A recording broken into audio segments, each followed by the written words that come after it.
Okay. What it do, fam? How y'all doing? How y'all doing? This video will be kind of random. Um, I'm just kind of stirred up right now. A few things going through my mind. Just just left my pops, and we were having a conversation.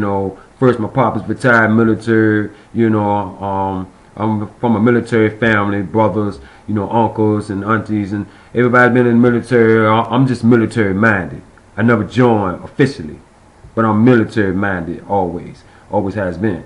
But what I'm stirred up about is that we was having a conversation about these 5 soldiers who has recently passed in active duty in Afghanistan, and their families are not getting the benefits and insurance from our government to help bury these young men and maybe women. I'm not sure.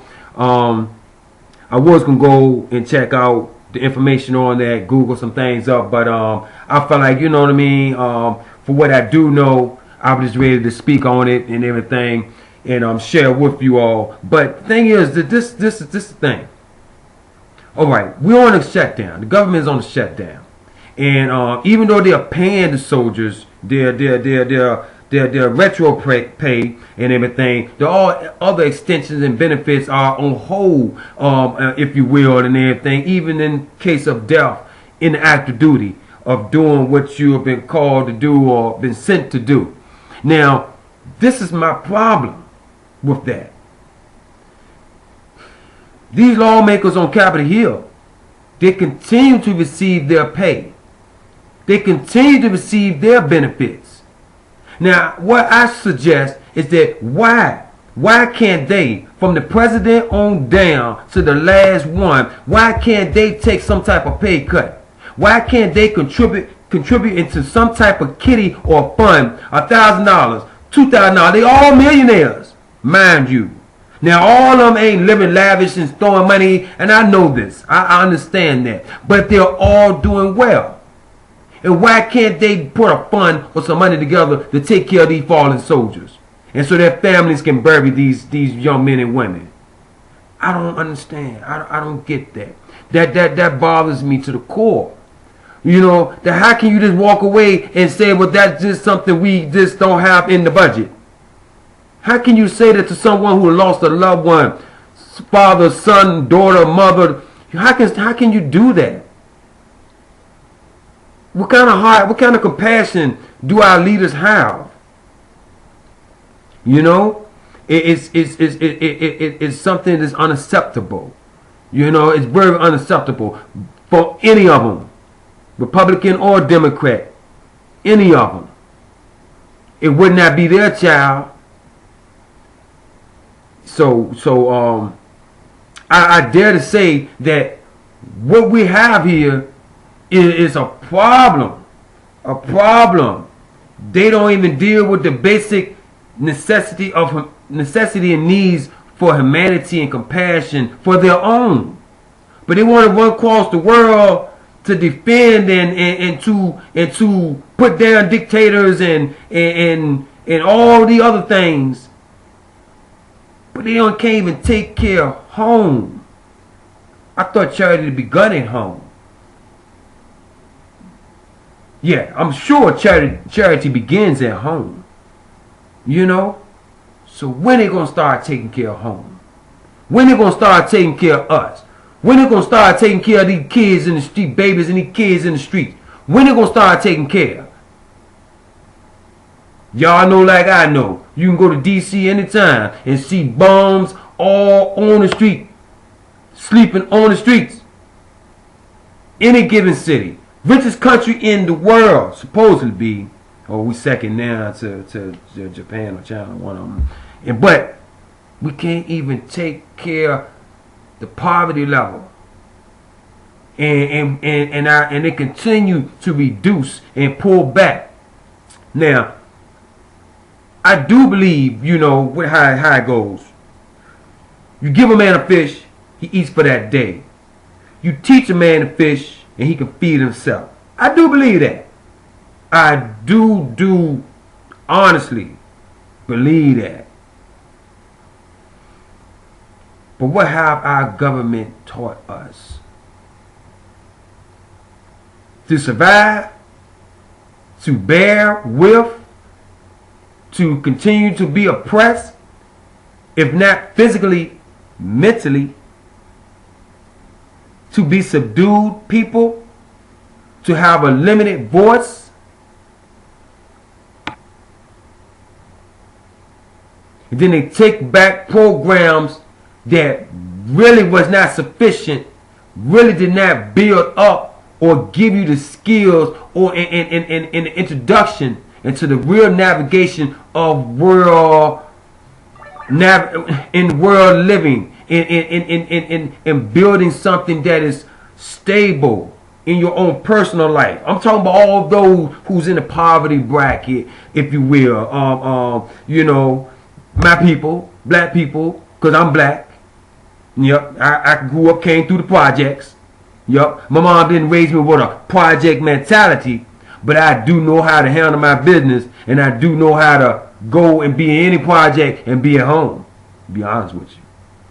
But what I'm saying is that those who are poor, and we're giving this welfare, we're giving these programs, and we're giving this affirmative action and all these things, there was good intention, good ideas, but without our black leaders being in the forefront, and you know, they killing them off. When I say they, I mean I don't care if it's white or black, but the atmosphere was created that they must go. Martin, Malcolm, Fred Hampton, and many, many, many more. And without them continually leading us and giving us the guidance as a people, as a group, then we got led astray and we became praised to the system. Basically, we became addicted to the system, and we became dependent on these systems that should only been a short-term stepping stone to get us to the next part of living and building and surviving. Y'all, there's a lot of work still to be done. And I still have hope and believe. Because as long as I got breath, and as long as I have some type of resource in some way, if I had to stand on my own rooftop, I'm going to have to speak it out. I'm going to have to point a finger and bring some attention. And hopefully there's plenty of others that feel the same way. We must continue. It might not change in my lifetime, our lifetime. But it didn't happen overnight. And we got to be willing to do the work. And even if our next generation enjoy the benefits, we have to be willing to do the work, people. We have to be willing to be the spoke in that wheel that turns in the right direction. We can't always benefit from everything. We can't always benefit from every unction or push and every necessity that is needed. Yes, I would love to see it all come together. But 9 times out of 10, if I live to be 140, pray for me, I won't. I will see some directional turnabout changes, but 9 times out of 10, we will not see the full benefit of our efforts, of the willingness to go out. And we have to be willing to go out, and have to be willing to sacrifice, and have to be willing to be uncomfortable in certain aspects. We can't always be in the comfort zone and talk about what needs to be done. Come on now. Come on now. We can do. We have to pass the baton on and let the next generation know that they can do. We can't continue to survive. We can't continue, how you say, we can't continue to thrive off the work of Martin Luther King. Hello? We can't continue to survive off the work and the efforts of Malcolm X and Fred Hampton.